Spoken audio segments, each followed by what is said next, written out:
Welcome back to mister trader K channel. இன்றைக்கி நான் கோல்டில் தான் ட்ரேட் பண்ண போகிறேன். பண்ணிகிட்ருக்கேன். ட்ரேடிங் வியூவில் சார்ட் அனலைஸ் பண்ணுவேன் எப்போவுமே. ஸோ 15 மினிட்ஸ் 3 மினிட்ஸ் இந்த ரெண்டு காம்பினேஷனில் தான் நான் எப்போவுமே ட்ரேடு எடுப்பேன். ஸோ 15 மினிட்ஸ் டைம் ஃப்ரேமில் இந்த லோவையும் கனெக்ட் பண்ணி ஒரு ட்ரெண்ட் லைன் வரைஞ்சேன். ஸோ இதுக்கு இதோட காம்பினேஷனில் 3 மினிட்ஸ் டைம் ஃப்ரேமில் என்ட்ரி எடுப்பேன். அந்த இடத்துல ட்ரெண்ட் ரிவர்ஸ் ஆகிறப்போ. ஸோ அப்படிங்கிறப்போ இந்த 3 மினிட்ஸில் இந்த கேண்டில் பிரேக் அவுட் கேண்டிலாக கன்சிடர் பண்ணி இங்கே நான் ட்ரேட் எடுத்தேன். அதாவது அரௌண்டு 9:54 சம்திங்.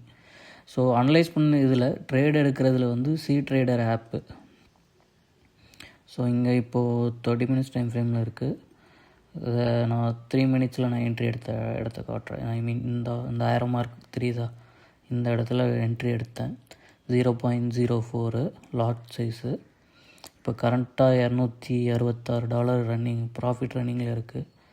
இது நான் 1:3 ரேஷியோவில் டார்கெட் ஃபிக்ஸ் பண்ணியிருக்கேன். அதாவது $140 ஸ்டாப் லாஸு. டார்கெட் ஹிட் ஆச்சுன்னா $422. இப்போ கரண்ட்டாக இது ரன் ஆகிட்டு இருக்குது. ஸோ பார்க்கலாம் டார்கெட் ஹிட் ஆகுதா இல்லை என்ன ஆச்சுன்னு பார்க்கலாம். காய்ஸ், இது ஒரு இந்த கேண்டில்ஸ் பார்த்துக்கோங்க. 15 மினிட்ஸில் இது ஆக்சுவலாக மார்னிங் ஸ்டார்னு சொல்லுவாங்க. அது இந்த கேண்டில் ஃபினிஷ் ஆனால் தான் சொல்ல முடியும். ஸோ அப்படி கன்ஃபார்ம் ஆச்சுன்னா நான் இந்த ஆர்டரை இப்போவே க்ளோஸ் பண்ணிடுவேன். ஏன்னா இது trend reversal candle pattern. So டக்குன்னு மேலே போய் நம்ம ஸ்டாப் லாஸ் அடிக்கிறதோ இல்லை எப்படி வேணாலும் போகலாம். ஸோ அதனால் கன்ஃபார்ம் ஆயிடுச்சு. 15 மினிட்ஸ் இதாகிடுச்சு. ஸோ அதனால் நான் இந்த ப்ராஃபிட்லேயே ட்ரேடை க்ளோஸ் பண்ணுறேன். இன்றைக்கி க்ளோஸ் பண்ணிட்டேன்.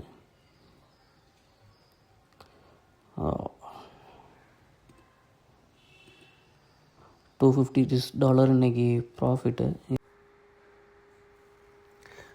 இந்த 2 ட்ரேடும் இன்றைக்கி எடுத்தது இல்லை, நேற்று எடுத்தது. ஸோ அதையும் நான் காட்டிடுறேன். இந்த டேட்டை பார்த்துக்கோங்க. 27/10/2025. இதுவும் அதே தான். நேற்று நான் வீடியோ பண்ணலை. ஸோ அதனால் இதை என்னால் காமிக்க முடியல. ஸோ நேற்று எனக்கு லாஸு தான். ஸோ இன்றைக்கி எனக்கு டைம் இருந்ததுனால இன்றைக்கி இந்த வீடியோ எடுத்தேன். ஸோ இன்னும் நாளைக்கு நான் அடுத்தடுத்து வர அப்டேட்டில் நான் லாஸ்னாலும் சரி ப்ராஃபிட்னாலும் சரி அதை நான் அப்டேட் பண்ணுறேன்.